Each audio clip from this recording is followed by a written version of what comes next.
2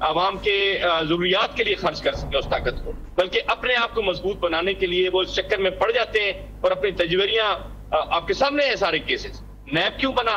یہ اگر آپ کانسٹیٹیوشن کورٹ کی بات کریں، اس معاہدے کی 2006 میں جو چارٹر آف ڈیموکریسی ہوتا ہمارے سامنے، اس کے اندر تو یہ بھی تھا کہ آپ نے نیب کو ختم کرنا ہے یہ، اور ایک ٹروتھ اینڈ ریکنسیلیشن آپ کو کمیشن بنانا ہے. 18ویں آئینی ترمیم جب آئی تھی تو آپ نے اس وقت یہ کانسٹیٹیوشن کورٹ کیوں نہیں قائم کی؟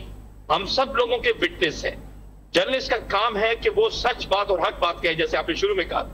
میرا یہ خیال ہے کہ یہ جو اس میں لڑائی ہے، یہ کانسٹیٹیوشن کورٹ کی لڑائی نہیں ہے، یہ اسی طرح کی ایک لڑائی ہے کہ ایک شخص کو آپ پسند آ گئے ہیں.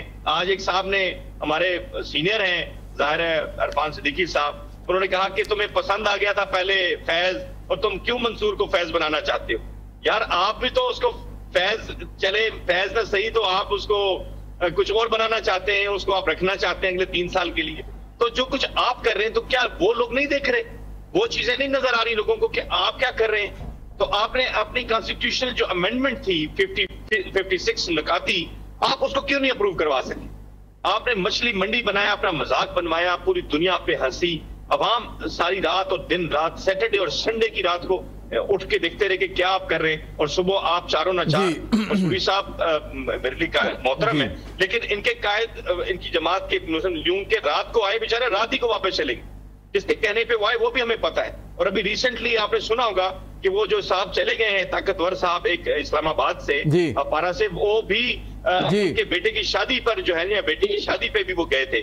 لیکن ایشو یہ ہے کہ ہم لوگ اس ڈائیکوٹمی آف پاور کے اوپر اگر عمل درآمد. جی بڑے صاحب، ہوتا ہے شب و روز تماشا میرے آگے، پاکستان کی سیاست اسی طرح چل رہی ہے اور لوگ اس سیاست سے بیزار ہیں. عامر سہیل صاحب، کانسٹیٹیوشن جسے مدر آف آل انسٹیٹیوشنز کہا جاتا ہے اور پارلیمنٹ اس آئین کو جنم دینے والی ہے، اب اس حوالے سے بھی بحث اٹھ کھڑی ہوئی ہے کہ کون سا ادارہ سپریم ہے، کس ادارے کا فیصلہ مانا جائے گا، کس کا فیصلہ رد کیا جائے گا.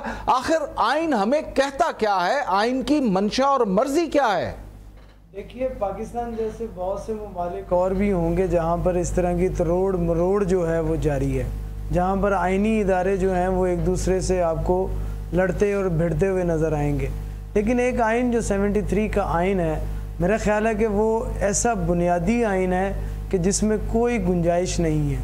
ہوتا تو یہ ہے کہ جو بنیادی آئین کی روح ہوتی ہے وہ وہی ہوتی ہے، حالات و واقعات سے متناسب کر کے اس کو جو ہے سیٹل کیا جاتا ہے تاکہ زندہ رہا جائے. انسانی حقوق کے بہت سے ایسے پہلو ہیں جو ہمیں پہلے 20 سال نہیں نظر آ رہے تھے لیکن اب نظر آتے ہیں. تو میرا خیال ہے کہ جو یہ ارتقا ہے جی، یہ ارتقا ہے. جیسے جیسے انسان ارتقائی مراحل سے گزرتا ہے اسی طرح آپ کے قوانین بھی ارتقائی مراحل سے گزرتے ہیں. اب آپ کے یہاں پر پہلے دیکھیں سچویشن کچھ اور ہوا کرتی تھی، اب اس طرح کی یہ جو آپس میں آئینی اداروں کی لڑائی ہے، میرا خیال ہے کہ اس کو مزید بڑھتا ہوا میں دیکھ رہا ہوں. اس کی بنیادی وجہ ہے کہ مٹھی تو کھل چکی ہے. اب مٹھی کھلی ہے تو اب اس کے احتسابی جکڑ میں سب نے آنا ہے.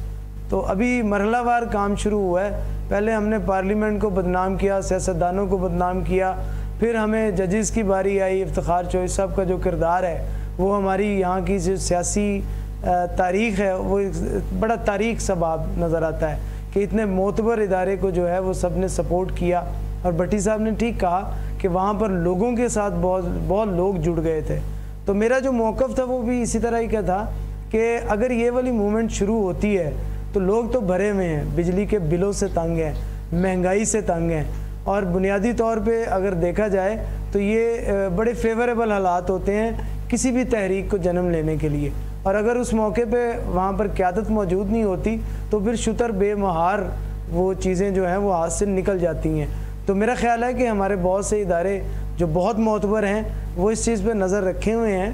وہ کافی حد تک ہمیں چیزیں جو ہے وہ جو اسی طرح عامر سہیل صاحب، لوگ انصاف اور قانون کے لیے بھی ترس رہے ہیں. ان کا یہ بھی مطالبہ ہے کہ آئین اور قانون کی بالادستی ہونی چاہیے، اور شاید اسی لیے یہ کوشش بھی کی جا رہی ہے، چاہے بادی نظر کے اندر آپ اسے سمجھیں یا پھر اسے ایک دانستہ ایفرٹ سمجھیں، کہ کانسٹیٹیوشنل کورٹ بنا کر وہ معاملات جو آئے روز عدالتوں کا وقت ضائع کرتے ہیں ان کو الگ کر دیا جائے اور فوجداری اور سول معاملات کے لیے سپریم کورٹ اور ہائی کورٹس کو جو ہے وہ کر دیا جائے. اب دیکھتے ہیں کہ اگر تو تو یہ خلوص نیت کے ساتھ ہے تو یقیناً پوری پاکستانی قوم آئینی عدالت کو جو ہے وہ سپورٹ کرے گی. بصورت دیگر اگر کسی فرد واحد کو طاقت دینے کے لیے ہے تو یقیناً پوری پاکستانی قوم کو اس صورتحال کی مخالفت کرنی چاہیے. وقت تو ایک بریک کا. بریک کے بعد جب واپس آئیں گے تو ملکی سیاست کے اوپر بھی بات کریں گے. پاکستان تحریک انصاف جلسہ کھیلنا چاہ رہی ہے یا واقعتاً عوام کے مسائل کو ایڈریس کرنا چاہ رہی ہے؟ وقت تو ایک بریک کا. ہمارے ساتھ رہیے.